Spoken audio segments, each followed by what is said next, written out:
घरात पैसा टिकत नाहीये, अनावश्यक खर्च वाढत चालले आहेत, तर पौर्णिमेच्या दिवशी केलेले हे काही छोटे उपाय तुमचं नशीब बदलू शकतात. हिंदू धर्मात पौर्णिमेचा दिवस अत्यंत पवित्र मानला जातो. विशेषतः अधिक महिन्यात येणारी पौर्णिमा आध्यात्मिकदृष्ट्या खूप प्रभावशाली मानली जाते. असं म्हणतात की या दिवशी भक्तिभावानं काही सोपे उपाय केले तर माता लक्ष्मीची कृपा घरावर कायम राहते.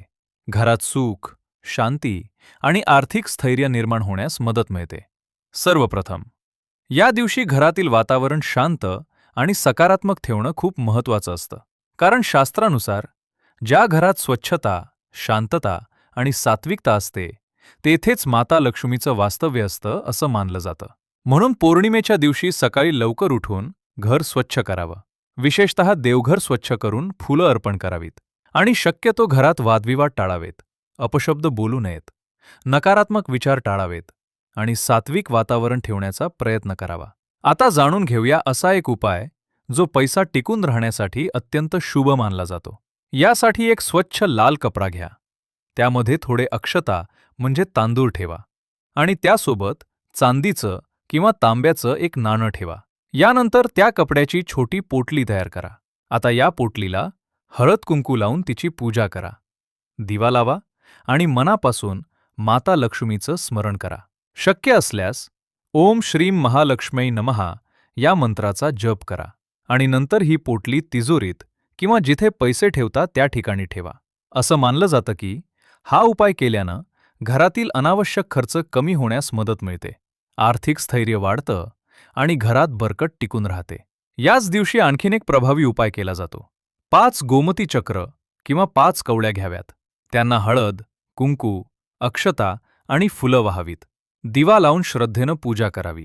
यानंतर शांतपणे ओम श्री महालक्ष्मी नमः या मंत्राचा जप करावा. पूजा झाल्यानंतर या गोमती चक्रांना किंवा कवड्यांना लाल कपड्यात बांधून तिजोरीत किंवा धन ठेवण्याच्या जागी ठेवावं. यामुळे घरातील धनप्रवाह वाढण्यास मदत मिळते, आर्थिक अडथळे कमी होतात आणि माता लक्ष्मीची कृपा घरावर राहते. उपायानितकंच महत्त्वाचं असतं आपलं आचरण. म्हणून या दिवशी शक्यतो मांसाहार आणि मद्यपान टाळावं. मन शांत ठेवावं आणि देवाचं नामस्मरण करावं.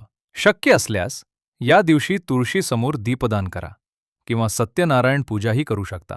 तसंच रात्री झोपण्यापूर्वी लक्ष्मीनारायणाचं नामस्मरण केल्यानं मनाला समाधान मिळतं.